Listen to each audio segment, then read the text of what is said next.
Oh, cool. It's Ready? recording. So, welcome to the seminar. Today we have Daniel Jones, CTO at Engineer Better. Daniel, maybe you want to start with telling a little bit about yourself? Yeah, sure. Yes, I'm the CTO of a company called Engineer Better.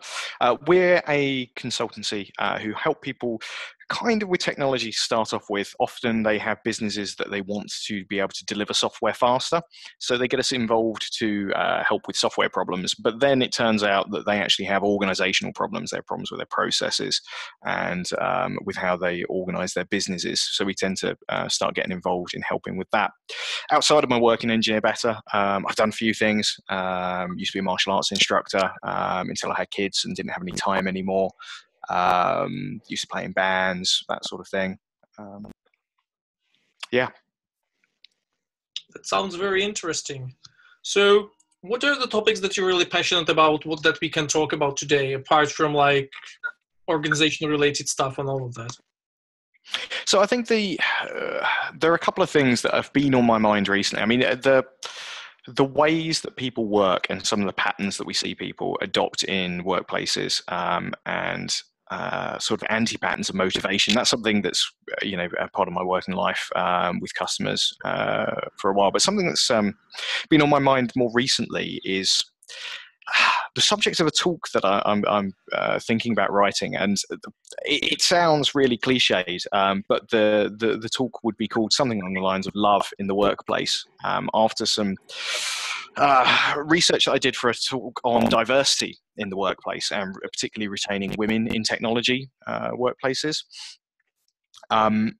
So I'm kind of interested in this idea of professional conduct and professionalism actually being damaging to people's working lives, and that it's all very well when you've got people going by a particular behavioral code of conduct if they're working in things like factories or places where people's emotional well-being doesn't have too much of a bearing on their productivity. But more and more we're working in knowledge-based industries, and actually the way that you tell if somebody is working to their full potential is whether they're happy or not, right? If you're doing things that don't gel well with your psychology, you tend to be unhappy, and then you tend not to be too productive. So that's certainly something that I'm quite interested in talking about. Okay, cool, guys. So now is the time where we have room for a question. So ask away. If nobody has a question, I actually do have one. So you talked about motivation. So I often hear that, like, how do we motivate people and whatever. And my current experience was that actually you cannot motivate others very easily. What you can only do is to create the environment that others are motivated in. Basically, set up the environment in a way that motivation they already have exhibit itself, right? But you cannot somehow make them motivated, like go there and you are now motivated. It doesn't work like that. So I've been interested in your thoughts about that.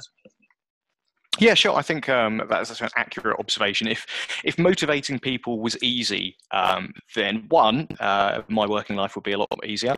But also, it would allow people to do dangerous and awful things very easily. Like if it was easy to motivate people, then people could take advantage of that. So it's probably for the best that it's not too easy to motivate people to do particular things. I think one of the main insights that I had about that was, the difference between intrinsic and extrinsic motivation, and doing things that you like rather than doing things that you want. And there's a certain kind of, I wouldn't say it's a trick, but a tactic that we use at work, where we're often dealing with people who are very effective in their current role. They're very effective in what they're doing in the workplace, maybe because they've worked there for like 20 years, something like that. And we are trying to get them to become more open to learning new things and to doing things in different ways. And rather than being defined by, I've got this set of skills that I've honed for the last 20 years, being more defined by, I'm adaptable, I can learn how to do new things. And one of the ways that we try to broach that with people is before we start dismantling the old world of, right, we're not going to do things like that anymore, we get them into environments where they realize that they are good at learning new things, and also that they enjoy learning new things. So it's almost like you have to expose people to something that they're likely to innately enjoy, something that they're likely to like doing and enjoy the experience of doing. And once they've got in touch with that kind of base intrinsic motivation, then you can start wrapping the wider context around it of, right, here are some goals, this is why we're doing this thing. But if you start out saying, right, we're going to do this and you're going to enjoy it, I can see that not working too well. Yeah, whereas in this is something that often happens, right? That you push change onto people. Yeah, and people tend to react negatively, right? They tend to see that as a attack on the current skill set and an attack on where they are, so they feel the need to defend where they are and what they're doing. There's a great book that I read a few months ago by a chap called Howard Gardner called Changing Minds. And it's a great framework of different lenses through which to see changes in mindset. And so cultural change and organizational change and the different levels of granularity and scale and the different factors that play into that. And I think that when enforcing a change on people, you're not really using many of the right levers. It tends to be kind of either a big stick or an extrinsic motivation of like, hey, you're going to get a bonus if you adopt this, or you're all going to get fired if you don't do that, rather than showing someone the joy of doing something a new way. I mean, there's whenever you learn something new, whenever you've shared something with someone that's really exciting, like you want to share that. When you've learned something and you think it's really cool, you want to share that with somebody. You show them the process of whatever it is you're doing, and you're jazzed about doing that. And that's a natural, organic way for a change to happen. Not like, I found a really cool new way of doing something, everyone should start doing it now. That's not going to have a great deal of success.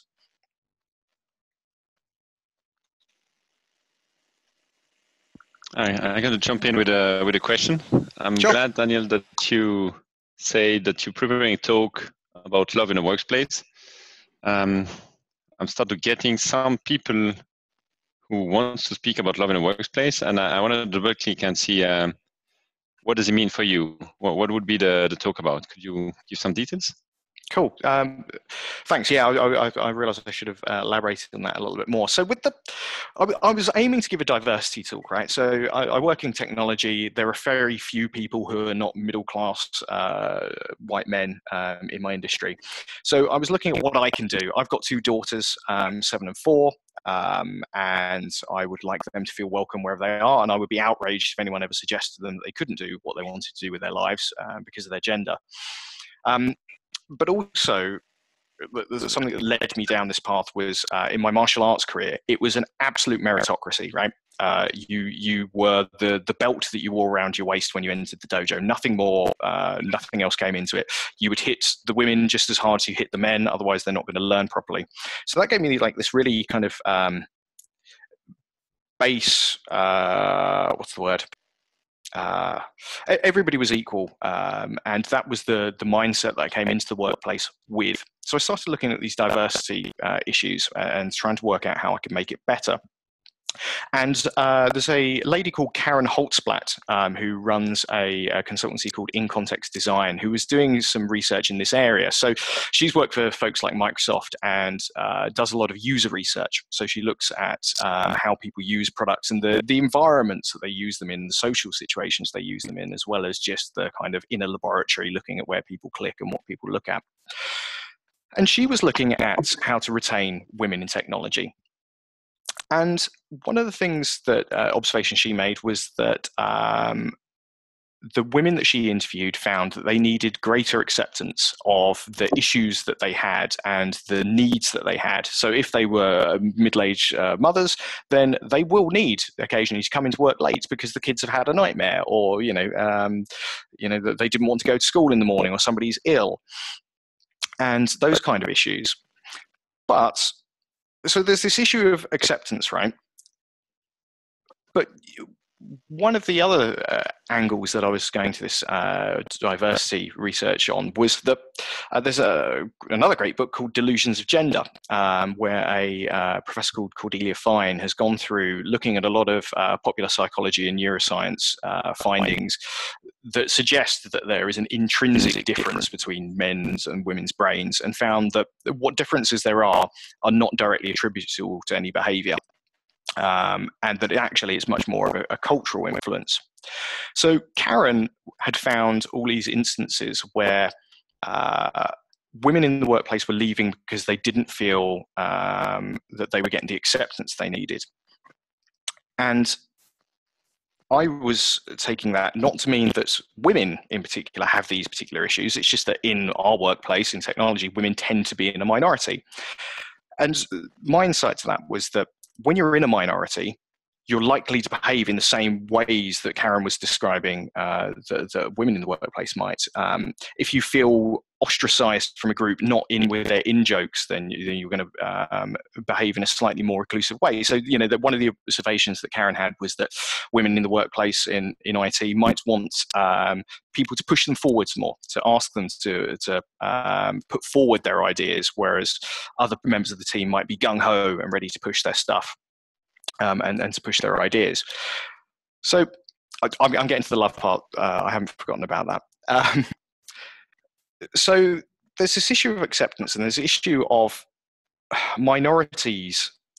Like everyone is a minority at some point. If your wife has just left you, you're probably a minority in your team because you're in a different emotional state to everybody else for like a good few weeks, if not longer. If you're having troubles at home, if you're anorexic, you're probably a minority of different sorts. But we don't talk about that at work. Right? We don't talk about our differences. We're discouraged from talking about the personal issues that we're going through.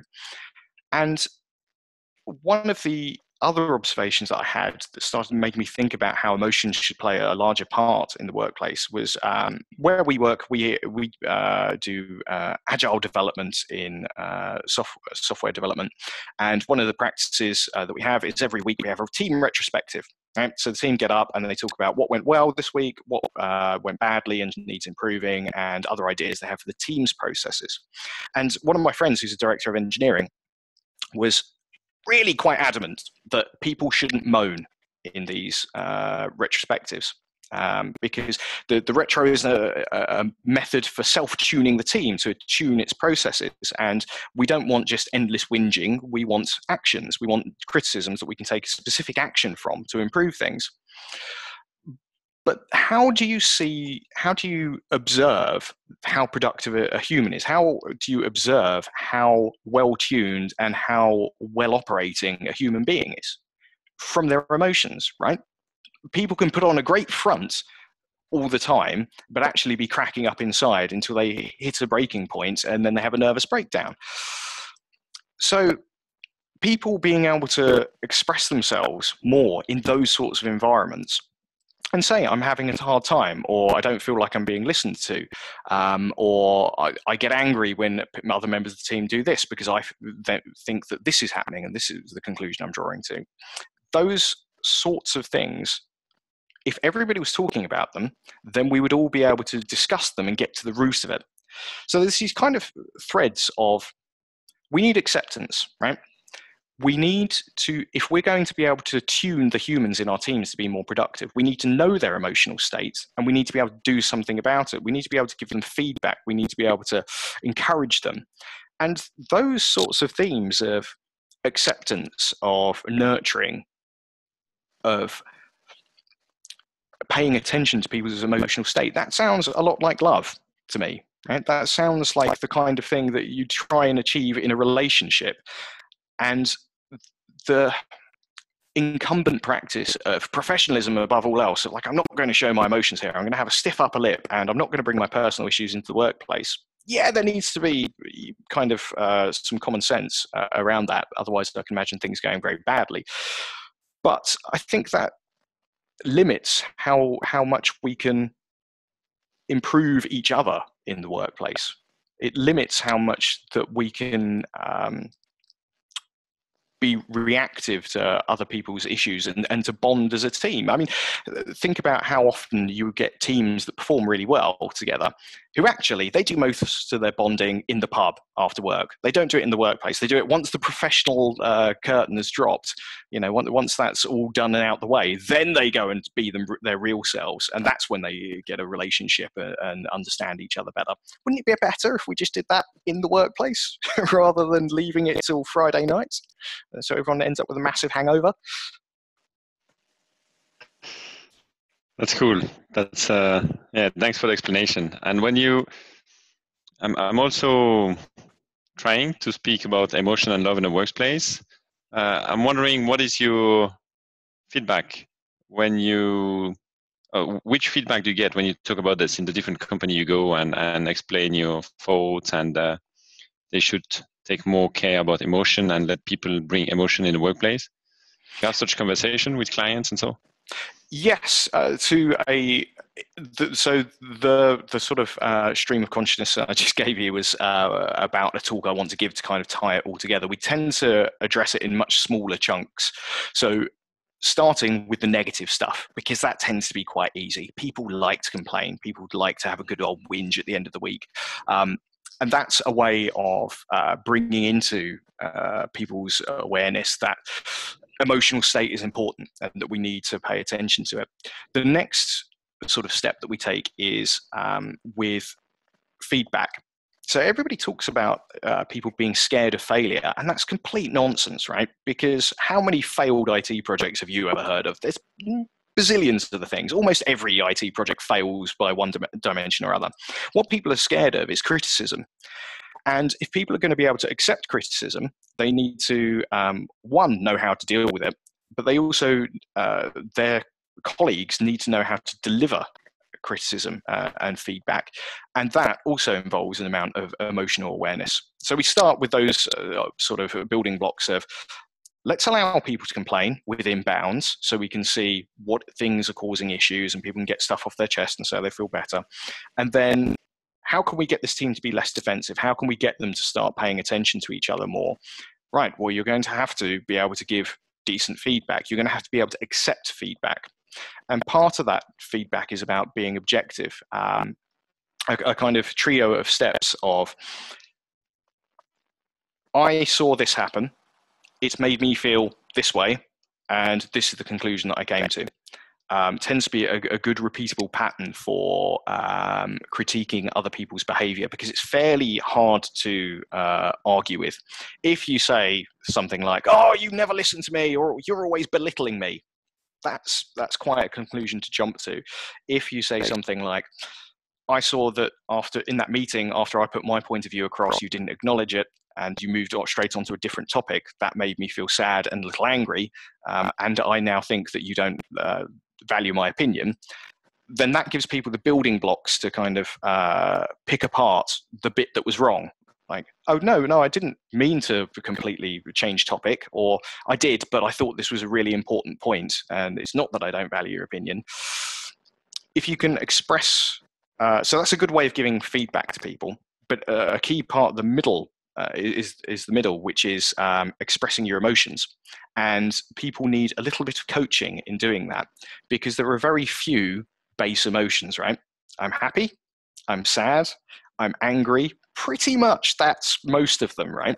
How many times have you heard someone in a meeting say, well, I feel that proposal is going to lead to this, that, and the other? No, that's not a feeling. That's you dressing up a thought as a feeling so people feel unable to refute it. So the sort of additional step is getting people to more correctly identify how they're feeling without dressing it up in more sophisticated language, almost talking like a 5-year-old. And it's quite hard to do, like to say, I saw this happen and then I felt sad. You know, you feel like you're talking to a kid or something. But it does mean that people start being a little bit more vulnerable because they're expressing those base emotions, and that they're slightly more aware of what's going on, and the feedback can be picked apart. Did that answer the question? Yeah, great. That's great insight and ahas. I'm gonna have to listen to replay to catch them all. I'm glad we record. So I now pass over to Dov, Marianne, or Luis. Dov, go ahead. First of all, when you introduced the subject, I thought you talk about romantic love, which I think has its problems. What you talk about, I would define more as intimacy before love, as the ability to share something that's inside you before having a, I don't know, love, a big rapport with your teammates. And one other thought I had about this is this is one of the big roles of depends what framework you work in, of a scrum master, an agile coach, or whatever, of someone who plays the responsible adult who helps the team get all this stuff out. So these are the two thoughts I had when you talk about this. But funny, because I worked in IT for more years than I can remember, and I never had this problem of feeling that the team has a professional facade when they can talk about emotions, feelings, anger, frustration, happiness, whatever. Perhaps because I come from an Israeli culture, but I think not only this, when I work in France, now I work in Thailand, it's I didn't face this problem that no, that the organization blocks this sort of dialogue, this sort of expression. It's more that in some teams there is no facilitator or catalysator to make this a legitimate sort of talk. I think it's yeah, it sounds like you've been lucky. Maybe it's just stuffy British enterprises that are particularly bad at this. We tend to find that it's mostly people playing kind of political power games in organizations that causes this lockdown of behavior. I maybe incorrectly attribute it to kind of 80s management books, you know, equating business with things like Sun Tzu's Art of War. And, you know, we must win at all costs and we must not show weakness, that kind of thinking. That's typically, we find dysfunctional teams where everybody is being passive aggressive and trying to score points over each other. And it's not so much that there's an overt sort of you shouldn't talk about your emotions kind of thing going on, more that there's a general distrust. But we work with a lot of very large financial enterprises, so it might be indicative of that culture in particular. And I think you're absolutely spot on about you know, different meanings of the term love. I suppose it could be quite a dangerous term to use in the title of a talk, because you know, if defining love was easy, then there would be far less poetry in the world, I suspect. But yeah, it's definitely more of that kind of. With vulnerability, I think you'll have the same success in your talk. Yeah, it's certainly the kind of the platonic sort of love, and also the kind of I'm trying to think of a more sophisticated way of phrasing it, but the camaraderie. Sorry, it's camaraderie. Camaraderie, that's a good one. And I want to congratulate Dov on having been lucky, because it really isn't just in big financial institutions. I'm in a very small, well, it used to be a startup. It has been taken over and is now part of a big company. But the people in the team that I'm working with are partly in Sri Lanka, where there is, by definition, a culture of not going against your elders, not going against these Westerners. And we also have a couple of people that are, well, I'd say emotionally damaged, and they have great trouble with showing their vulnerability. So they armor up. and indeed use cynicism, sarcasm, whatever. And you only need one of those in your team to spoil the rest. And if you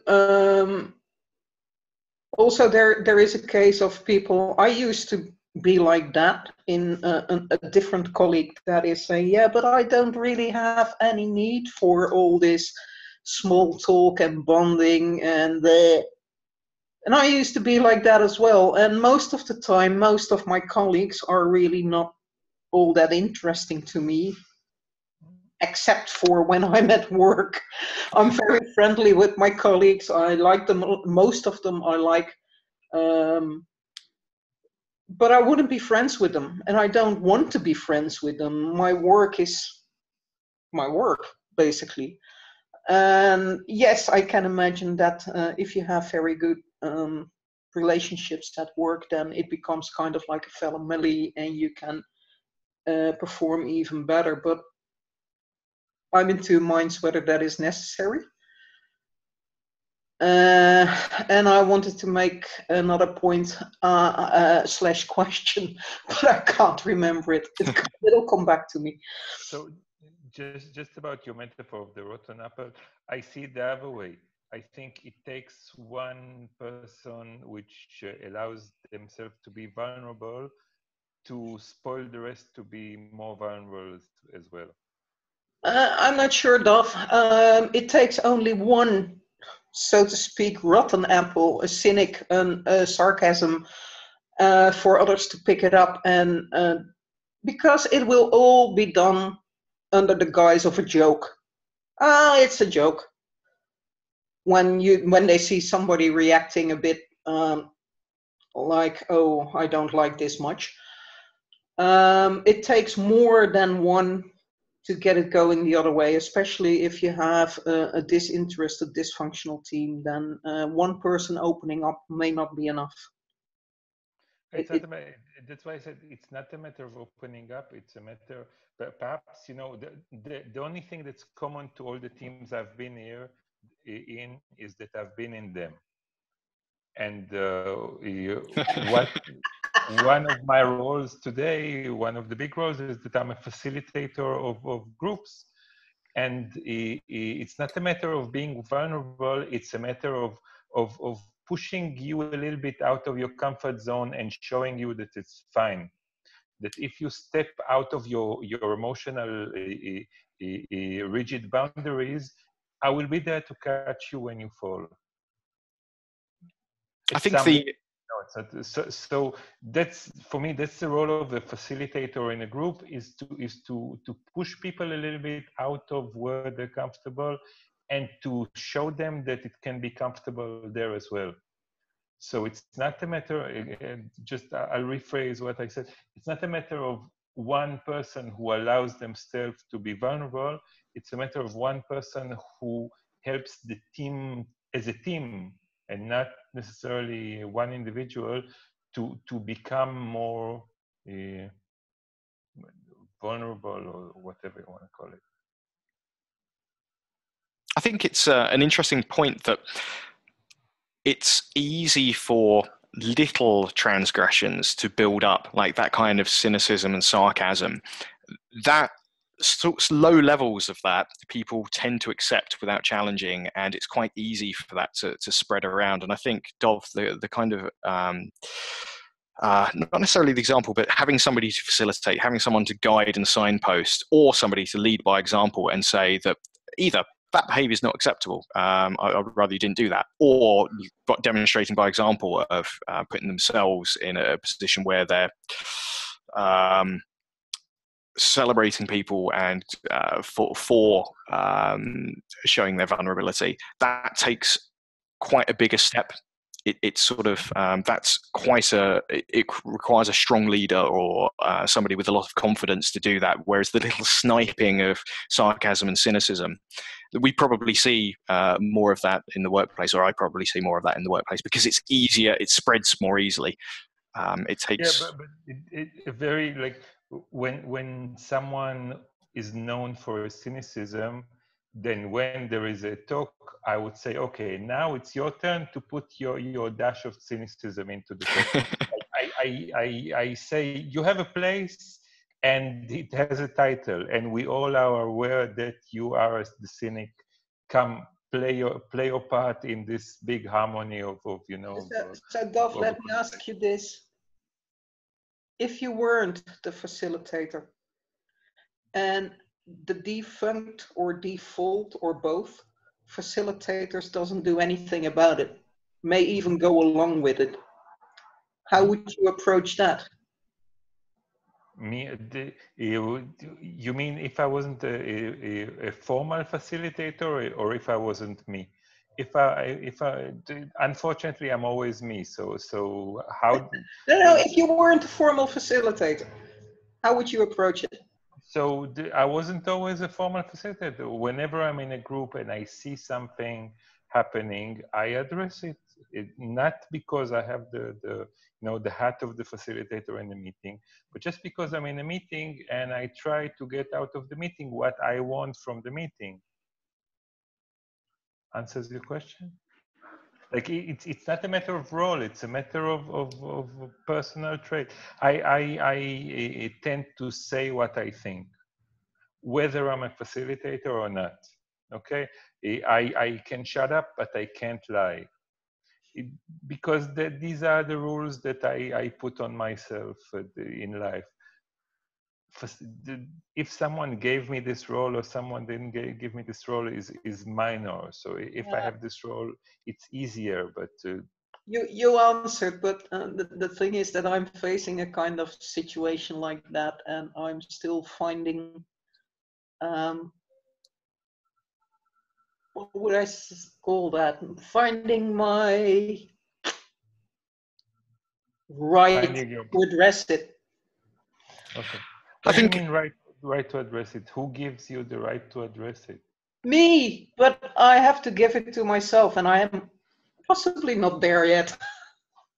I think it's a challenging situation to be in. I worked with a gentleman a few years ago, like 5-6 years ago now, who was socially very nice. Like, I got on with him really well, but he would openly mock other people's work. He would call people round to look at the work of a programmer and then mock it within earshot of the person that had written it. And there were lots of snide jokes, and he had his little cabal of people that were in his in-group. And if you weren't in that in-group, you didn't get invited to the jokes, and you were the butt of them instead. And it wasn't a very nice situation to be in.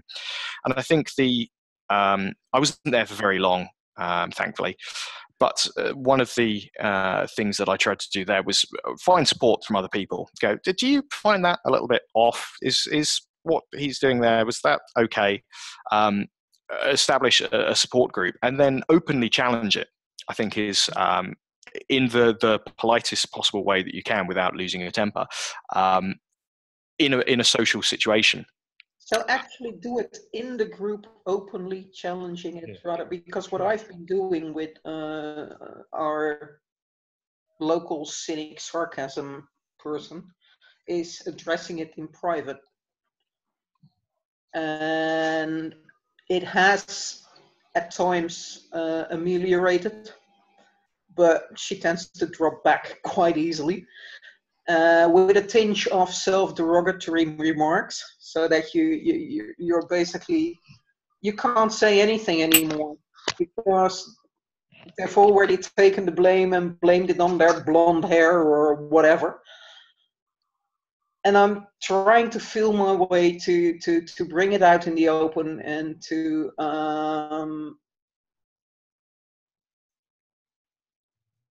get rid of the self-defensive behavior that is actually passive-aggressive. Okay. I think the example I had was slightly different to that. In the chap in question did lots of mocking, so everything was awful. Like, whenever he'd read something or look at someone's work, oh, that's awful. I remember challenging him in one meeting in particular to say that, is it really awful? do you think the person meant for it to be awful, but not making a big deal of it, because that would have been confrontation, and then I don't think it would have been receptive to that. And the other one was he would often exclaim that things were awful at his desk. I then turned it into more of a joke, and I was like, right, we're going to have an awful box. Every time that you find something that's awful, you've got to put a coin in the awful box. I don't know whether you could perhaps try something like that. I could actually, yeah, because she has a licorice. Never mind. We have Martin, just one thing I wanted to tell you. I think a problem like this is not a problem of an individual. It's a problem in the team dynamics. And if you want to fix the team dynamics, the place to do it is with the team dynamics. Like I fully agree. Is how the group behaves. The problem is not that the person is cynical. The problem is, or whatever. The problem is how the group accepts this behavior. And it's the group that you have to fix it. I absolutely agree. And it was one of our managers that actually responded to it in kind, not making the situation any better. And we had a large group, 10 people about, and it was split into 2 teams. And I was with 4 developers. No, 3 or 4 developers and this person who is the BSA. And now 2 developers have left, so we're just 2 developers and this person, and the other developer is in Sri Lanka. So cultural differences play a part here as well. And I have to talk to him, because I'm not sure whether he is actually bothered by it. If he isn't, then it's my problem. Okay, guys, we have something like 3 more minutes. So, that's all? How is that possible? I don't know, 45 minutes, come on. We have an hour, don't we? I can hang around. I mean, I was expecting to be here till past. Okay. So I can stay longer. In that case, let's continue.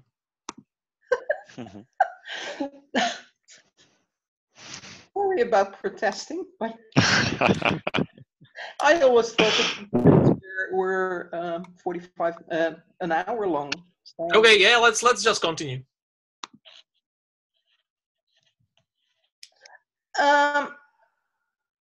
Getting emotions out in a team, getting them to talk about it. How would you start that?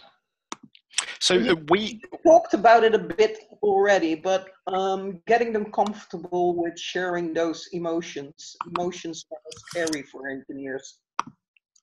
They don't like them. I think so. We have these agile retrospectives every week, which are a really good venue for that, where everybody's already in an introspective mood, and the kind of the premise of them is that we're going into this room. What we're going to say is going to be fair, it's going to be kind, and we're going to do it for the improvements of the team. So with that as a kind of entry level proposition, it becomes easier to start introducing people's emotional state to that. Normally, we talk about team processes and bits of technology, and the CI server fell over, and that test is really flaky, and it's always costing us time. But then people start talking about what they're frustrated about, or things that happened and its impact on them. I'm trying to think of some particularly good examples. I think there have been teams that I've worked with who realized that they were perhaps talking over the top of other members of the team, and there was some possible, I would like to think, unconscious sexism or and possibly even racism going on there. And people had noticed that this kept on happening, so it addressed it in this retro of we keep on talking over the top of person X. That makes me feel uncomfortable. I'm not sure that I'm doing it consciously. Has anyone else noticed this? And said person who was being talked over the top of was in the room, and that was a reasonably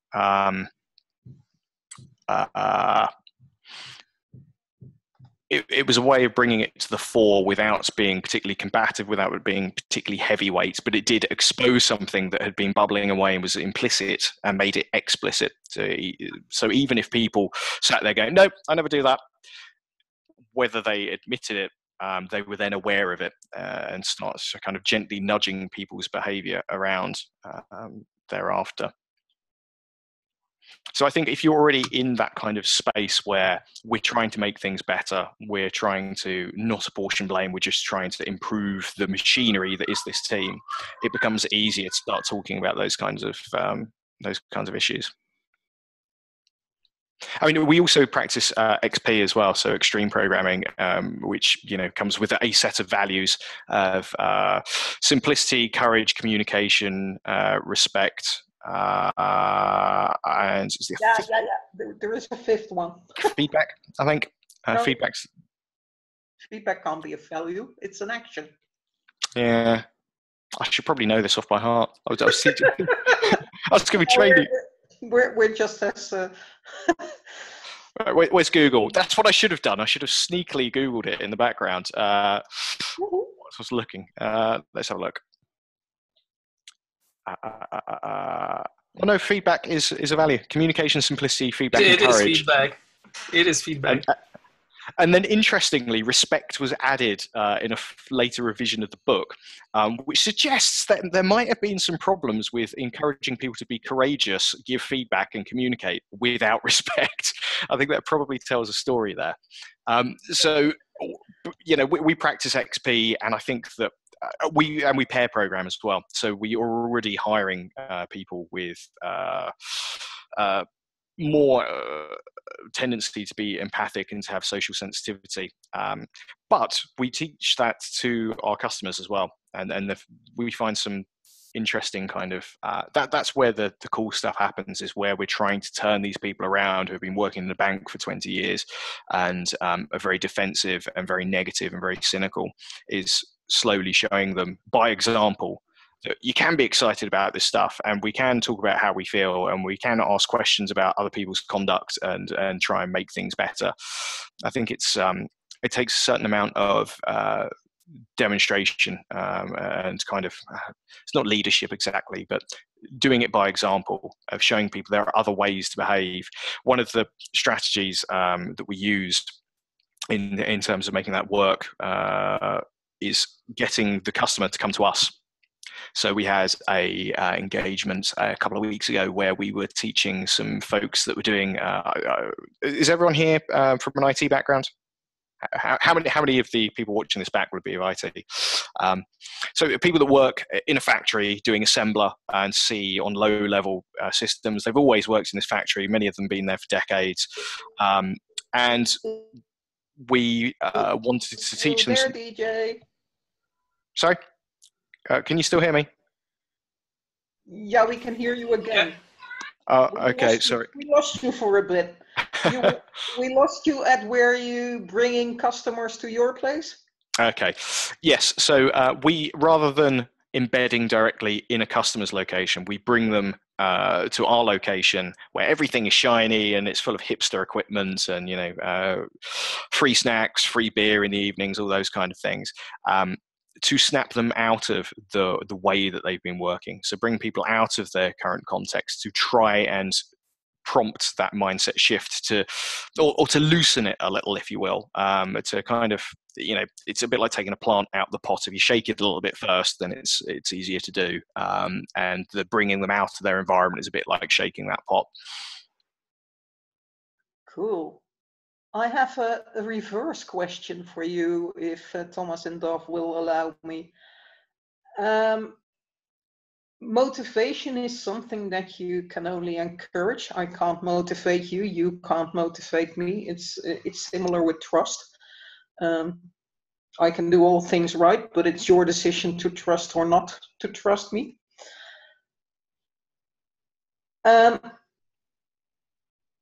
Trying to get the team that I'm in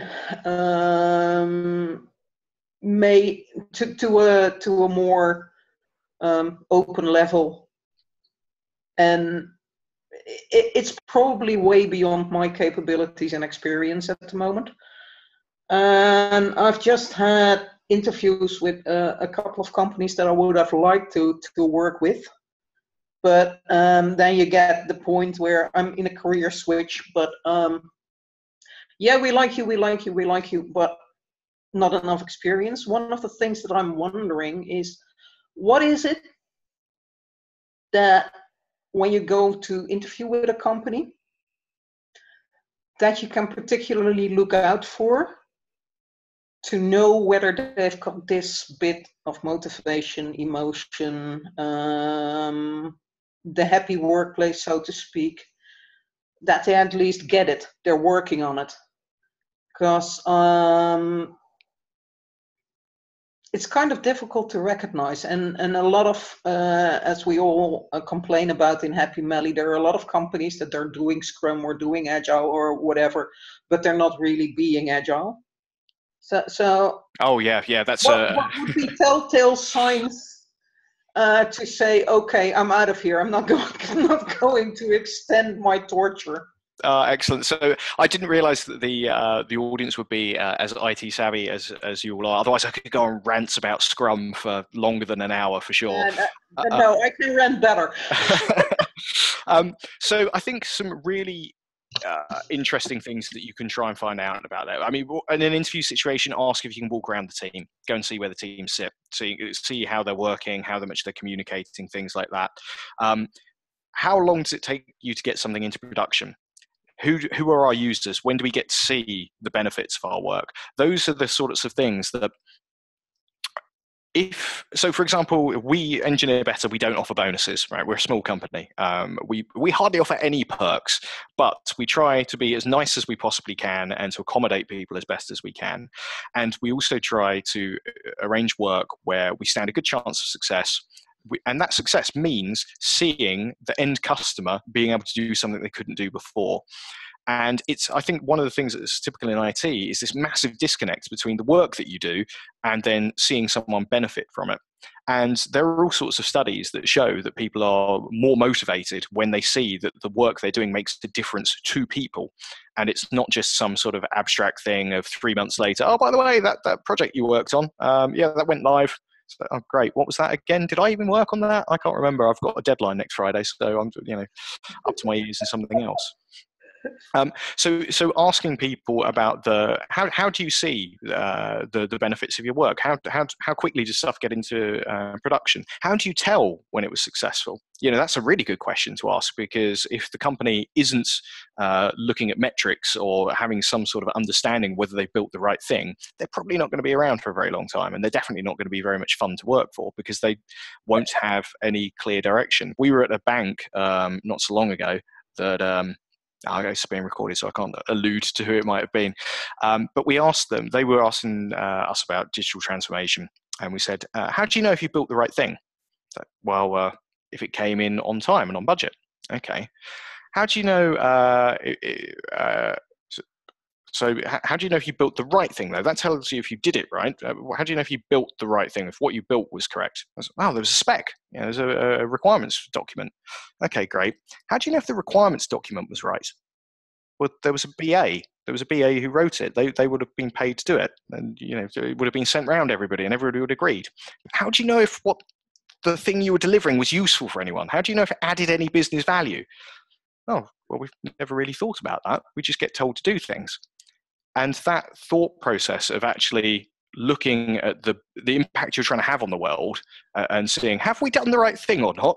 That was completely alien to them. So trying to ask if there's a way for that information to feed back into the organization, I should imagine would probably be a good indicator of its the ways that it motivates people and if it's going to be a motivating place to work.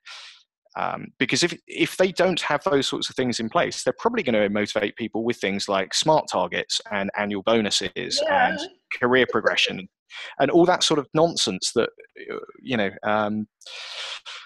causes people to behave. Personal development plans. Yeah. One thing about this depends what's your role. because the way I see it, my role and the role of a lot of people even in this group, is to come into a company that is not aware of this and leave the company when they are. And part of the process is trying to get kicked out instead of quitting, getting kicked out by challenging them to go in that direction. So going in and stirring things up until you've pushed them too far. So yeah, from what Marjan asked, it's like you're an employee there, but the way I understood your work, you're the coach. It's up to you to help them go there. I wish I were, Duff. I wish I were. I'm a self-appointed Scrum Master at the moment, and not even that. I'm officially just a software engineer. So I'm trying to get into a Scrum Master role and switch jobs. And I want to be an Agile coach, but I can't take on the company that I'm with at the moment to get into. Now that's beyond my experience at this level. I don't know. I think Dov raises really. Sorry, say again. Yeah, you answered your own question. How do I know if I fit there or not? You know, why do you I ask know I don't fit where I am at the moment, but the question was more about trying to find a new job, and how do I recognize whether I have at least a rudimentary level that I can build on, because I can't take, at this moment in my experience with everything I know and want to do, I'm not yet able to take a company that is still completely in, let's say, the backwaters and get them to somewhere else. And what I need is at least a raft that I can climb onto, and then help them pedal the raft to better scenery. So what I would advise to you next time you choose a company, talk to your peers, talk to other Scrum Masters and understand who they are. DJ was going to say something. He was going to jump in. Yeah, probably that time is up. No, I was just going to say that I think possibly not really going to help your situation, but I think Dov has an interesting point about challenging things. One of the most fun consultancy gigs I had was when I early on in Engineer Better's life, rocking up and going, right, we're doing this right, or I'm going. I don't need to be here. I don't need to be involved in a failed project. So we're either going to do things properly or not at all. And I had so much fun chasing down everybody in this wealth management organization. Every time something was done in a silly way, of just not accepting the first no or the second no or the third no, trying to see how high up the org chart I could get before realizing that I've truly hit a dead end. So if you kind of, and the phrase I kind of ended up using when I was explaining my actions to the rest of the team was like, don't pick your battles, pick all the battles. And then when you're absolutely exhausted, quit and move on. Or when you've annoyed enough people that they want to get rid of you, then you know that you've tried everything you can possibly try. But it's a very draining experience if you're not having much success. So I think, talking to your peers, finding out how people are motivated, asking people what's gone wrong, like what's the worst thing about working here, and trying to get people's frustrations out. I'm sorry if we're going over time, Thomas. That's one of the other things. I'm not allowed to complain anymore about the code base, because it's what it is, and your frustrations are getting everybody down. So we're not improving, we're not doing anything about it, and we have to shut up and suffer it, basically. So sorry, I'm done complaining. No problem. No problem. Whose dog is that? It's not mine. I'm in an office. There is some dog outside here somewhere. I'll kill it. No, don't you dare. You haven't seen who's lying there on the floor, have you? Oh, right. Very well behaved dog. Yes, very well behaved. She's very well behaved until she sees someone in front of the windows. Then she'll bark her. Anyway, Dov, any more questions? Not for me. Daniel, any last words? For I all was just the looking Happy Melly folks. Oh, I should have come up with a Jerry Springer says for the end. I think that actually the question about how do you find a good workplace and the things to look for is a really important one, of being able to benchmark the organization that you're a part of and how receptive they're going to be to ideas about making your life better. So looking at how they can motivate people. If it's all extrinsic motivation of dangling carrots in front of you, that's probably a warning sign. Trying to encourage more face-to-face contact. There's all sorts of research that suggests that's better. Those sorts of things, if you're not looking for those and trying to make those happen, look for them and try and make them happen. And if you're working somewhere where people have no time for any of that, then consider a job change. Which one? Perhaps I'll give you, I'll condense this tip. Instead of failing the workplace, try to fail the interview. Yes. The more you are yourself in the interview, the more you'll get rejected for who you are right away instead of during your work. Yeah, Dov, thank you. That is very good advice, and it's something that I have given myself. I'm going in completely myself, 100%, and if they don't like it, I don't want to work there. So that's been good, and it's actually that's the only disappointing part about it, is that I've had now 2 rejections where they actually like me, but they thought, no, in about a year, when you do a bit of more your self-appointed Scrum Master, more in about 6 to 8 months or a year, then yes, we would have said yes, but not now. Okay. It's tiring. I can imagine. But I'll get there, and it's just that I had one of those rejections today, so sorry about that. I dumped it on all of you. I hope you have success soon. Thank you. Anyway, Daniel, thank you very much for hanging out with us. Dov Marjan, thank you also for attending. Have a great evening or late night, Dov, for you. And yeah, Dov has got to sleep. Yeah. Anyway, thank you all very much. Bye. Cool. Thanks, everybody. Bye-bye. Thank you, Daniel. Thank you, Dov. Thank you, Thomas. Bye.